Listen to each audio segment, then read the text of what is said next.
Vamos a dar inicio con la oración inicial en el nombre del Padre y del Hijo y del Espíritu Santo. Amén.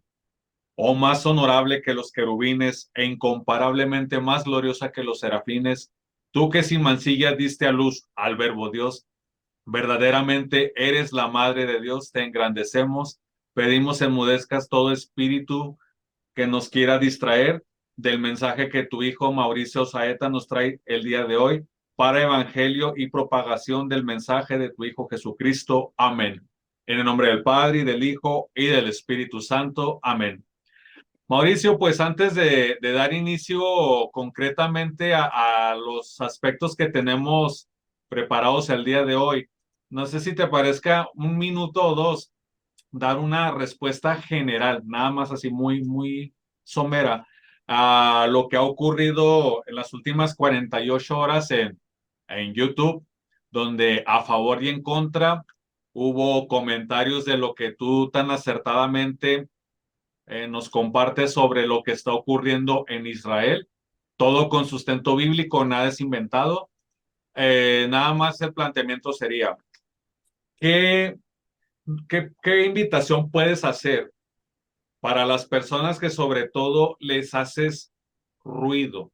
Me refiero a quienes todavía se aferran a que Israel no debemos de defenderlo, que Israel siempre busca manipularnos, que Israel no tiene la razón. ¿Qué nos puedes decir en general, Mauricio? Bueno, primero que nosotros no podemos olvidarnos que tenemos la misma raíz, tenemos el mismo Dios, Yahvé, Padre, Dios Padre, el Dios de Abraham, Isaac y Jacob, los mismos 10 mandamientos, la misma ley que es la Torá, o sea, el mismo Pentateuco, y los mismos profetas, mayores y menores, tenemos la misma raíz, y Romanos 11 dice que nuestra raíz es judeocristiana, no solo cristiana, sino judeocristiana, que es el olivo cultivado en el cual fuimos injertados y cuya raíz y savia nos sostiene. Y tampoco podemos olvidar que nosotros somos el nuevo Israel, nosotros somos descendientes de ellos en la fe, somos descendientes de Abraham en la fe. Entonces no podemos verlo como si fueran otro bando, porque realmente es el mismo bando. ¿Cuál? El de Dios Padre, el de Yahvé, es el mismo bando. Entonces no podemos pensar como que están del lado contrario. Del lado contrario están los infieles, del lado contrario están los que no tienen a Dios como verdadero Dios. O sea, los que siguen, bien sea a Alá o a Maitreya o a Mahoma o a Buda o a la Pachamama o a quien sea, eso sí podemos ver los que están del otro lado porque no aceptan a Dios, no aceptan a Jesucristo como Dios. Y además, lo más importante, Padre, es analizarlo todo desde el punto de vista bíblico. Hoy en día, inclusive los cristianos, y me duele mucho decirlo, pero es así, la mayoría de los católicos no analizan el conflicto desde el punto de vista bíblico. Y en la Biblia está claro, en la Biblia dice, como lo analizamos en el primer programa, que Dios le dio esa tierra a Israel en decreto eterno y dice, así eh, lo estableció Dios, que habitarán ahí los hijos de Jacob, sus hijos y los hijos de sus hijos y todos sus descendientes habitarán por siempre en esa tierra. Entonces nosotros no podemos pensar, si realmente somos cristianos católicos, no podemos pensar que nos da igual lo que Dios disponga o lo que diga la Biblia, porque entonces no es verdad que somos cristianos católicos, ¿no? Si somos verdaderamente cristianos, lo que más nos importa es lo que Dios estableció y eso tiene que estar por encima de lo que dicen los medios de comunicación o de lo que opinan las personas. La opinión de Dios, el designio de Dios, el mandato de Dios está por encima de todo. Muy bien, muchísimas gracias, Mauricio, por estos minutos y vamos a entrar en forma. Aquí están los 4 puntos. Vamos primero con llega el reino de Cristo a la tierra. Les vamos a pedir por favor que tengan abierta su Biblia. Pueden pausar el video incluso, no hay ningún problema para que vayan tomando notas. Es importante, como lo vamos a ver en los otros programas de Mauricio que aún no hemos subido, que tengan a la mano cuaderno, pluma y una Biblia. El día de hoy vamos a abordar sobre mayormente lo que es en el libro del Apocalipsis. Adelante, Mauricio, llega el reino de Cristo a la tierra. Bueno, el Apocalipsis es un libro que yo amo muchísimo y voy a intentar transmitirles un poco de ese amor, de que se entusiasmen y se llenen de esperanza, porque es un libro verdaderamente esperanzador para los hijos de Dios. Casi todos conocen el Apocalipsis de castigos, de plagas, Ese es muy, muy famoso. Y yo no estoy aquí negando los castigos y las plagas que están en el Apocalipsis. Por supuesto que están y van a ocurrir. Pero la pregunta es, ¿para quién son los castigos? ¿A qué apuntan? ¿Y para quién es un libro de esperanza? Porque es al mismo tiempo el libro más esperanzador para unos y el más atemorizante para otros. Entonces, la presentación de hoy es el Apocalipsis de esperanza, de gozo, de boda, de rescate y de liberación del pueblo de Dios. Y lo que quiero compartir son las cuatro noticias más importantes, más esperanzadoras para nosotros, el pueblo de Dios y los que esperamos la salvación en Jesucristo. Entonces, la primera de todas ellas está asociada a la venida del reino de Dios a la tierra. Y quiero comenzar leyendo Apocalipsis 19, del 1 al 9, porque el Apocalipsis, que todo el mundo conoce, sobre todo por la industria del cine y por la mayoría que son anunciadores de desgracias, de desastres, todo el mundo ha hecho popular el Apocalipsis de miedo, pero no se enseña casi el Apocalipsis de gozo, de esperanza. Dice así Apocalipsis 19 desde su primer versículo. Después de esto oí en el cielo como una gran voz de copiosa multitud que decía, Aleluya, la salvación y la gloria y el poder son de nuestro Dios, porque fieles y justos son sus juicios, pues él ha juzgado a la gran ramera que corrompía la tierra por su prostitución, y ha vengado sobre ella la sangre de sus siervos. Y por segunda vez dijeron, Aleluya, el humo de ella sube por los siglos de los siglos. Y se postraron los 24 ancianos y los cuatro vivientes y adoraron al Dios sentado en el trono diciendo, Amén, aleluya. Y salió del trono una voz que decía, Alabad a nuestro Dios todos sus siervos, los que teméis, pequeños y grandes. Y oí una voz como gran muchedumbre y como estruendo de muchas aguas y como estampido de fuertes truenos que decía, Aleluya, porque el Señor nuestro Dios, el Todopoderoso, ha establecido el reinado. Regocijémonos y saltemos de júbilo y démosle gloria, porque han llegado las bodas del Cordero y su esposa se ha preparado. Y se le ha dado vestirse de finísimo lino, espléndido y limpio, porque el lino finísimo significa la perfecta justicia de los santos. Y me dijo, escribe, dichosos los convidados al banquete nupcial del Cordero. Fíjense que destacado en color morado las palabras de gozo, aleluya, salvación, regocijémonos, saltemos de júbilo, dichosos, aleluya. Pero no nos habían dicho, Padre, que el Apocalipsis era un libro de miedo, de temer, de malas noticias. Yo aquí no veo ninguna.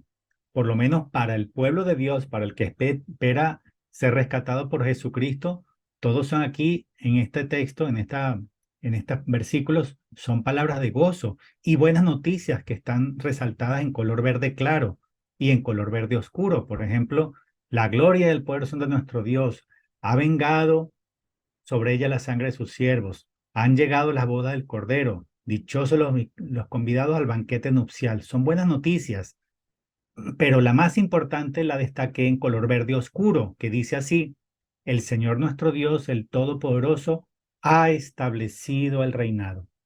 Entonces, la primera buena noticia que quiero compartir del Apocalipsis, y es muy relevante, es que indica el momento en el cual establece Cristo su reinado sobre la tierra, porque Cristo va a reinar sobre la tierra.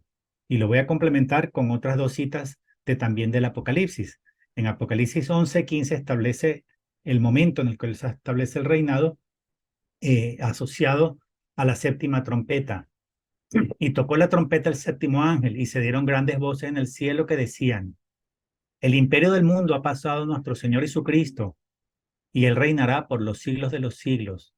Y los 24 ancianos que adelante de Dios se sientan en sus tronos, se postraron sobre sus rostros y adoraban a Dios diciendo, te agradecemos, Señor Dios Todopoderoso, que eres y que eras, por cuanto has asumido tu gran poder y has empezado a reinar. Aquí vuelve a estar en color verde oscuro la misma buena noticia que estamos diciendo, que Dios establece su reinado en el mundo, es decir, sobre la tierra. Los imperios mundanos, los imperios humanos, se les quitan a los hombres, terminan todos los imperios del mundo y pasa a ser el imperio de Cristo en la tierra. ¿Cuándo? En Apocalipsis 19 lo asociaba al momento en el que inicia las bodas del Cordero. O sea, con las bodas del Cordero llega el reino de Cristo a la tierra. Eso está en Apocalipsis 19. En Apocalipsis 11 lo inicia al momento en que suena la séptima trompeta. O sea, cuando toca el séptimo ángel, dice, al tocar el séptimo ángel, se escucha la voz que dice del cielo, ha llegado el imperio de Cristo sobre la tierra, sobre el mundo, ha llegado sobre el mundo. Y también lo vemos en Apocalipsis 12, del 10 al 12. Y oí una gran voz en el cielo que decía, ahora ha llegado la salvación, el poderío y el reinado de nuestro Dios y el imperio de su Cristo. Entonces, la primera buena noticia que quiero destacar del Apocalipsis, que es importantísima, es una de las más importantes, es que por fin llega el reino de Cristo sobre la tierra. Entonces, aquí en esta segunda lámina puse un resumen de estas 4 citas que establecen que Cristo sí va a reinar. Esa es la gran noticia del Apocalipsis. Pero ¿para quién es una buena noticia? Para los que quieren que Cristo venga a reinar a la tierra. Porque para los que no quieren que Cristo venga a reinar, el Apocalipsis es solo mala noticia, porque se le acaba su reinado, se le acaba el poder al mundo, se le acaba el poder a Satanás, porque dice Apocalipsis 20 que Satanás es atado en el infierno por 1000 años, es arrojado y atado con cadenas por 1000 años, es decir, se acaba el periodo de reinado o de gobierno de Satanás con la segunda venida de Cristo, que establece su reinado en el mundo. Entonces, ¿qué mejor noticia puede haber esa? Llega el reino de Cristo a la tierra, cumpliéndose así el Padre Nuestro. Notemos lo siguiente, Padre. El Padre Nuestro es una oración perfecta, dada por Jesucristo. Es perfecta porque fue diseñada por Dios, fue creada por Dios mismo, no por los hombres. Y el Padre Nuestro tiene una invocación y 7 peticiones. La segunda petición es: venga a nosotros tu reino. Y la tercera petición es: hágase tu voluntad en la tierra como en el cielo. Mucha gente no se pone a reflexionar lo siguiente, y es muy curioso. ¿Por qué no decimos en el Padre Nuestro, llévanos al cielo? Recordemos que siempre se nos ha enseñado que hay que ser buenos para ir al cielo. Desde que uno es niño, desde que es pequeño, nos enseñan, ¿no? Hay que ser bueno para ir al cielo, hay que portarse bien para ir al cielo. Pero es que el destino final del hombre no es el cielo, no es el cielo. ¿Cuál es el destino final del hombre? El destino final del hombre es un lugar donde pueda habitar. Así como la vida temporal nuestra antes de la muerte tiene un fin, el fin llega cuando nos morimos, se separa nuestro cuerpo de nuestro alma. Un dogma de nuestra fe católica es que todos los seres humanos van a recuperar su cuerpo, es decir, que vuelve a unirse el cuerpo con el alma. Es lo que se llama la resurrección. Es un dogma católico. Entonces, se nos olvida, Padre, o muchas veces no pensamos que los santos que están en el cielo, en alma, o sea, en su dimensión espiritual, no están en un estado eterno. Si hablamos, por ejemplo, del Padre Pío, su alma está ya en el cielo con Dios, ¿verdad? Ya todos lo sabemos. Pero la pregunta es, ¿el alma del Padre Pío se va a quedar eternamente donde está, en el cielo, en su dimensión solamente espiritual? No, porque si uno dice eso, está negando un dogma católico. Entonces, ¿qué dice el dogma de la fe? Que el Padre Pío, como todos los santos que están en el cielo, van a recobrar su cuerpo. Es decir, el cielo, donde están las almas, están en un estado temporal hasta que se dé la resurrección de la carne. Y una vez que se dé la resurrección de la carne, ¿dónde van a morar? ¿En el cielo? No, porque el ser humano necesita un lugar donde habitar. El libro que a mí más me ayudó a abrir los ojos en este sentido es pues el libro que se llama La Iglesia Patrística y la Parucía, de Alcañiz y de Castellani, porque ellos recogieron todo lo que los santos padres de la Iglesia recogieron sobre estos temas, escribieron sobre estos temas desde el siglo I hasta mediados del siglo VI. Es un libro hermosísimo porque recoge la patrística y es fundamental comenzar por ahí. Y el otro es San Ireneo de León contra las herejías, porque tiene toda una sección dedicada justamente al reino de Cristo sobre la tierra y a cómo después de la resurrección los santos van a vivir sobre la tierra, van a heredar el reino. Y aquí aprovecho para hacer una reflexión importantísima de San Ireneo de León en su obra contra las herejías. Si uno repasa Hebreos 11 completo, Padre, se da cuenta que se alaba la fe de una gran cantidad de profetas, de patriarcas y de jueces del Antiguo Testamento. Se alaba la fe de ellos y se termina en Hebreos 11 con una conclusión muy extraña.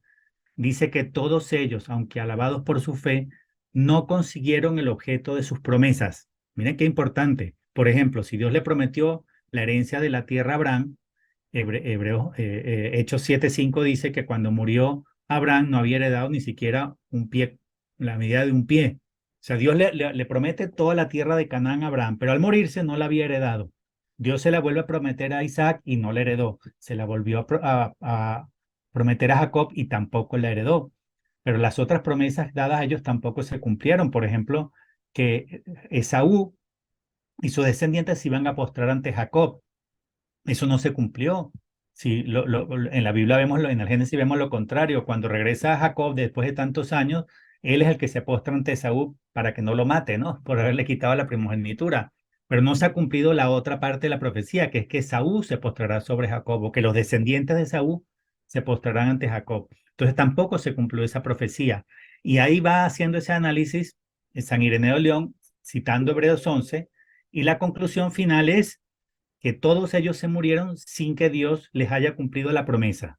Entonces, podemos decir que Dios no la va a cumplir, es decir, podemos afirmar que Dios les mintió o que Dios se equivocó, la Biblia se equivocó porque no les cumplió a ellos sus promesas. No, esa no es la conclusión. La conclusión, dice San Ireneo de León, es que todas las promesas veterotestamentarias tienen su cumplimiento pendiente y se va a cumplir en el reino de Cristo en la tierra, después de la resurrección de los muertos. Es decir, ¿cuándo va Abraham, Isaac y Jacob a heredar la tierra de Canaán y habitarla por siempre? Después de la resurrección de los muertos. Mire qué conclusión tan importante. Por eso es que ese libro es tan importante. Es un libro tan importante, el San Ireneo contra las herejías, que forma parte no solo de la patrística, sino hace parte del magisterio. En el catecismo, muchos no saben que está referido 23 veces. Ese libro de San Ireneo de León, que además es doctor de la Iglesia, está referido 23 veces.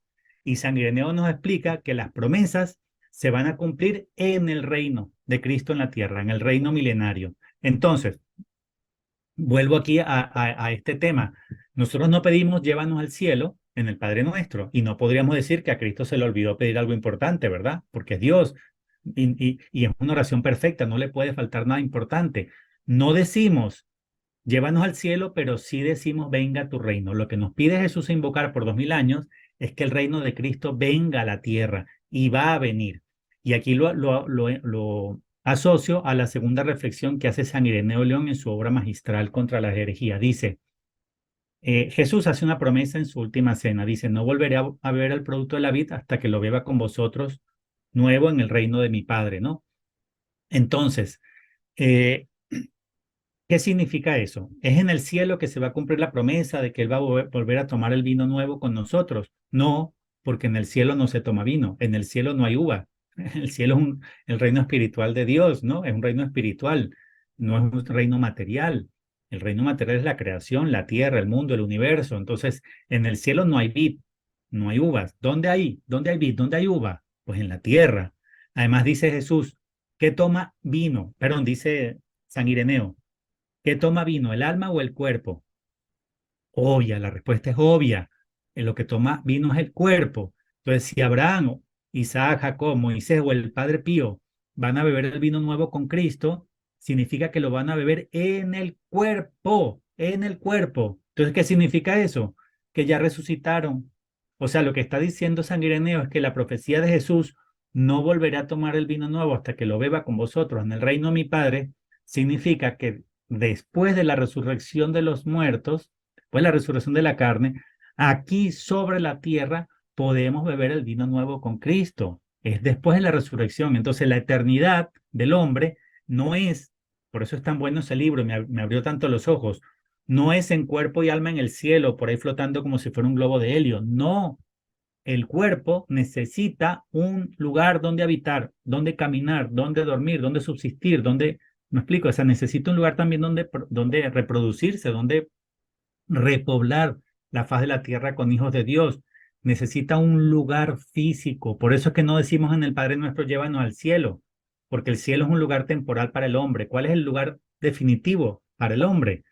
La creación. Dios creó el universo para el hombre y tal vez no sea solo la tierra, posiblemente los demás planetas habitables podrían llegar a ser habitados por el hombre cuando Dios lo disponga y según Él lo disponga. La iglesia nunca se ha pronunciado con respecto a eso porque no lo sabe con certeza. Pero el hombre siempre se ha preguntado por qué Dios hizo un universo tan grande con tantos miles de millones de planetas habitables para habitar uno solo. Pues la iglesia no da la respuesta, no, en el magisterio de la iglesia no está esa respuesta.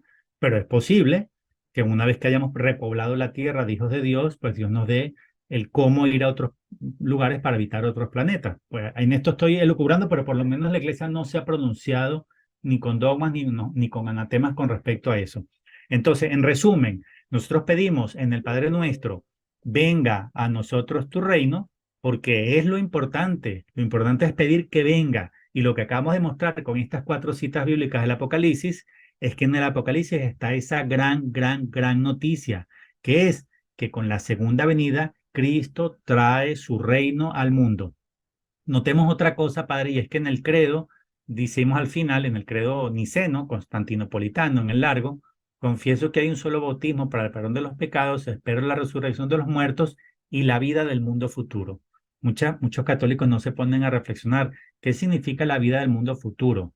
Entonces la gente dice, no, ese es el cielo, creo en el cielo. No, porque utiliza la palabra mundo, y mundo no es el cielo, mundo es lo material. Mundo es lo físico, lo terrenal, lo que se pisa. Mundo es la creación. Entonces no estoy hablando de que creo en el cielo, no. Creo en el mundo, pero no es este mundo, porque dice mundo futuro. Entonces, ¿qué es lo que decimos en el credo? Creo en la vida del mundo futuro. Se refiere al mundo renovado, restaurado por Cristo en su segunda venida, que es un mundo como está descrito en Isaías 65 y 66, sin maldad, sin muerte, sin pecado, y los animales no se comen entre ellos, etcétera, etcétera. Entonces, cuando rezamos el credo, decimos que creemos en ese mundo futuro restaurado por Cristo en su segunda venida. Entonces, si lo rezamos es porque lo creemos. Entonces tenemos que, pues yo sugiero mucho la lectura de la patrística, porque son los santos padres los que nos ayudan a comprender este misterio, comenzando por San Policarpo y San Papías, que lo aprendieron y lo escucharon todos directamente de San Juan Evangelista, porque eran sus discípulos. Y San Ireneo era discípulo de ellos, es decir, San Ireneo de León está muy cercano en el tiempo y en el espacio a San Juan Evangelista a través de Papías y Policarpo. Entonces yo creo que vale la pena escucharlos porque tienen una explicación que parece que con el paso del tiempo se perdió, pero que yo le agradezco a Dios que me ayudó a hacer mis estudios por ahí, por la patrística, gracias a una amiga muy buena de Lima, que me facilitó muchos libros excelentes, se llama Nancy, y no solo libros, sino que me ayudó también con sus reflexiones, con sus propias conclusiones. Bueno, entonces, el mundo futuro no es el cielo, sino es la tierra, pero es la tierra renovada por Cristo en su segunda venida, porque la eternidad del hombre no es en el cielo, no es. Los hombres que están en el cielo en alma están ahí hasta que se dé la resurrección, porque en el cielo solamente Jesús y María están en cuerpo y alma. Todos los demás santos en el cielo están solo en alma y no van a estar en alma en el cielo por siempre, porque el hombre necesita un lugar donde habitar, un lugar donde vivir. Entonces, estos son los libros que estaba yo refiriendo. La Iglesia Patrística de la Parucía, excelente libro que, como digo, estos 2 sacerdotes, uno español y uno argentino, recopilaron los escritos de los santos padres de la Iglesia Católica desde el siglo I hasta mediados del siglo VI. Un libro impelable.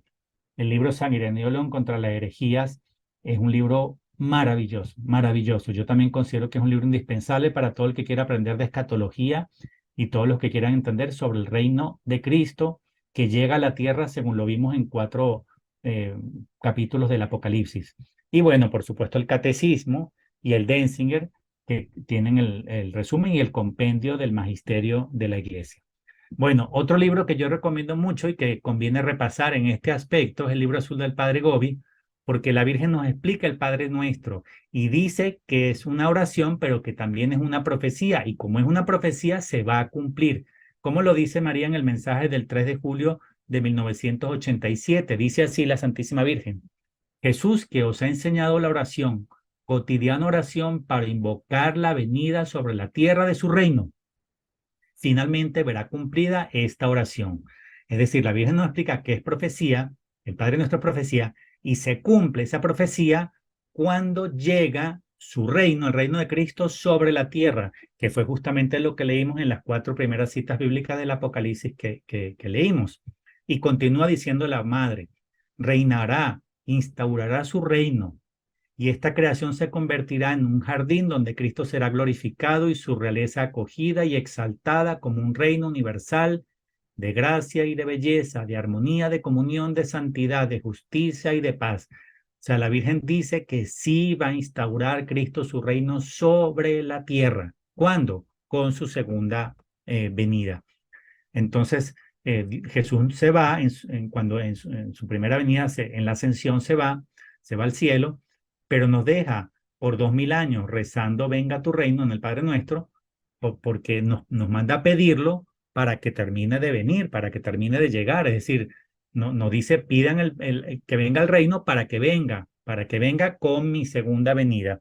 Y otro libro donde se puede aprender mucho sobre este reino de Cristo en la tierra es el libro de Cielo de Luisa Picarreta, donde es llamado este reino el reino de la divina voluntad, porque en el Padre Nuestro decimos, hágase tu voluntad así en la tierra como en el cielo. Esta santa nos explica que cuando Cristo instaura su reino en la tierra, los hombres van a vivir en la divina voluntad y ahí se cumple también esa parte del Padre Nuestro, porque en la tierra se va a hacer la voluntad de Dios como ya se hace en el cielo. Y ahí está asociado también a lo que se llama el tercer fiat, ¿no? Ella explica en el libro los tres fiat. El primer fiat, la creación desde Adán hasta Cristo. La segundo fiat, la redención desde la primera venida de Cristo hasta su segunda venida. Y el tercer fiat, el del Espíritu Santo, que es el reino de la divina voluntad, en el cual Cristo será el rey no solo sobre el mundo, no solo sobre la tierra. Lo más importante no es eso. Lo más importante es que será el rey en el corazón de todos los hombres. Eso es lo realmente importante. Entonces, bueno, esa es la primera gran noticia que quería compartir. Son cuatro, pero quería comenzar por esa porque es importantísima. La gran noticia del Apocalipsis es que establece el momento en el cual Cristo establece su reinado en la tierra y ese reinado comienza con un banquete de bodas. Por eso dice, dichosos los convidados al banquete de bodas, porque son los que heredan el reino y comienzan a reinar por Cristo por 1000 años, como lo dice el Apocalipsis. Esa es la primera de las cuatro buenas noticias. Y me encanta cómo haces una catequesis. La segunda buenísima noticia del Apocalipsis que quiero compartir, segunda de cuatro, es el tema hermosísimo, magnánimo, destacado de la coronación de Cristo Rey. Y quiero destacarlo porque es algo de lo que se habla poquísimo. Si ustedes buscan en YouTube las personas que enseñan sobre el Apocalipsis o si compran libros sobre el Apocalipsis, verán que muy pocas personas enseñan sobre esto y no es algo irrelevante, no es de poca importancia, al contrario, es de los sucesos más importantes de ese último libro profético de la Biblia. La coronación de Cristo Rey está en varios capítulos, pero yo voy a destacar el más importante, que es el capítulo 4. En el capítulo 4 es donde Juan tiene la visión en la cual él es arrebatado al cielo. Él está celebrando la misa en Patmos, un día domingo, él lo declara en Apocalipsis 1, que es un día domingo, el día del Señor. Él está celebrando la misa y en plena misa, que aunque él estaba preso en Patmos, él la celebraba, pues la celebraría en las noches, la celebraría en la clandestinidad, la celebraría posiblemente sin que nadie se diera cuenta o muy pocos, pero sí la celebraba. Él es obispo, ¿no? San Juan Evangelista es obispo y él cumple el mandato de Dios y el mandato de Dios es que sus ministros sagrados tienen que celebrar la Santa Misa y a un preso se puede hacer. Basta con tener un poquito de pan, un poquito de vino o aunque sea una de las dos, porque en situaciones extraordinarias se puede hacer con una sola de las especies. Situaciones extraordinarias me refiero a cosas como estar preso, ¿no? Hay un santo católico japonés que estuvo preso, ahora no recuerdo si fue en Japón o en Vietnam, perdón. Pero bueno, lo importante es que estuvo en la cárcel muchos años y la familia hizo pasar un pequeñito frasco con vino, tan pequeño que los carceleros no le dieron ninguna importancia. ¿Y qué hacía este sacerdote? Con una gota de vino que ponía en su mano izquierda, celebraba la Santa Misa, consagraba con la derecha, bendecía y comulgaba con esa gota de vino. Obviamente no en la situación ordinaria, en la situación ordinaria es obligatorio las dos especies, vino de uva y pan de trigo sin levadura. Pero bueno, el punto es que Juan sí celebraba la misa en Patmos y en plena misa, un día domingo, lo dice él en el Apocalipsis 1, En plena celebración de la misa, Él es arrebatado al cielo y vemos en el Apocalipsis capítulo 4 qué presencia en el cielo cuando él es arrebatado. Él está participando de la liturgia terrestre, la Santa Misa, pero como bien dijo, por ejemplo, San Juan Pablo II, la misa es el cielo en la tierra y en la misa la liturgia terrestre y la celeste se hacen una sola. O sea, la misa no es un acto terrestre. En la misa se unen cielo, tierra y purgatorio, en realidad las tres iglesias. Bueno, entonces, así comienza Apocalipsis 4 narrando qué ocurre cuando él celebrando la misa es llevado al cielo y participa de la liturgia celeste en unión con la liturgia celeste que él está celebrando en Patmos. Dice así Apocalipsis 4 conversando con el versículo 1. Después de esto tuve una visión y aquí una puerta abierta en el cielo y aquella primera voz como voz de trompeta que yo había oído antes a hablar conmigo, dijo, sube acá y te mostraré las cosas que han de suceder después de estas. Al instante me hallé en espíritu y he aquí un trono puesto en el cielo y uno sentado en el trono. Aquel que estaba sentado era a la vista como la piedra de jaspe y del sardónico, y alrededor del trono había un arco iris de aspecto de esmeralda, y en torno del trono 24 tronos, y en los tronos 24 ancianos sentados, vestidos con vestiduras blancas y llevando sobre sus cabezas coronas de oro, y del trono salían relámpagos, voces y truenos. Yo pienso, Padre Omar, que Juan es arrebatado al cielo y comienza a narrar lo que ve en el cielo.